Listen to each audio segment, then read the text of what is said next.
Yeah, I think, the first game of a new series, it's hard sometimes with the rotations where the props are going to, you find Yeah. value. So I'll just look at the total and I'll say over 206.5 makes sense to me. And here's why. 4 meetings this year, the lowest total in any of those 4 games was 221. The high was 234. And I know you're paying a playoff tax. I totally understand that. And also, I understand that 4 out of the 5 games this season, 4 of them stayed under.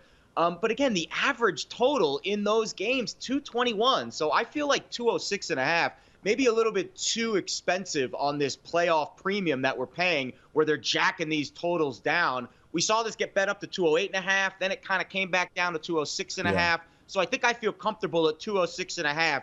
Over is the play here. We need a big night, obviously, from Luka, Kyrie, and the Stars for Dallas to get over the hump. Well, Jared, I just need a solid night from Rudy Gobert. Maybe this could be classified as a big night with him getting 13 points. So I don't know about the over going on this total, over or under with it, but I just need Gobert to give me 13 points. Please, Rudy, do your thing, man, because when you hit turnaround fadeaways in crucial parts of the game against the Denver Nuggets in Game 7, maybe things are unlocked for you in certain ways offensively. But we know with Dallas, they have a lack of resistance when it comes to their front line. I'll put that nicely because Gobert is one of those dudes, as I mentioned, been doing very well scoring the basketball because he's going over on this prop in 3 of his last 4 where he's averaging 16 points per game. Now, when you look at the 2 home games that he's had against the Mavs in the regular season, 18.5 points from Rudy. So he knows that Dallas's front line cannot contend with him. Also, Jason Kidd understands that as well. So the comparison that I would like to make with Rudy Gobert is with Ivica Zubac when the Mavs faced off against the Clippers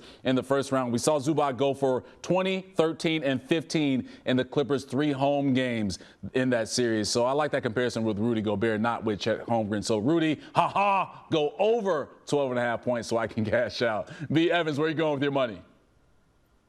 Yeah, look, I hope Anthony Edwards displays those Honda hands from Street Fighter, guys. I'm working really fast. I need a pair of steals at a -110 juice on that over 1.5. He has done this in 2 of his last 3 games, and he's also gone over this in 3 of 4 regular season matchups against the Mavs. Dallas has allowed 6.9 steals per game to opponents here in the NBA postseason. That's the 5th most of any team. So work those active hands, slap the leather, and let's make some money, Anthony Edwards.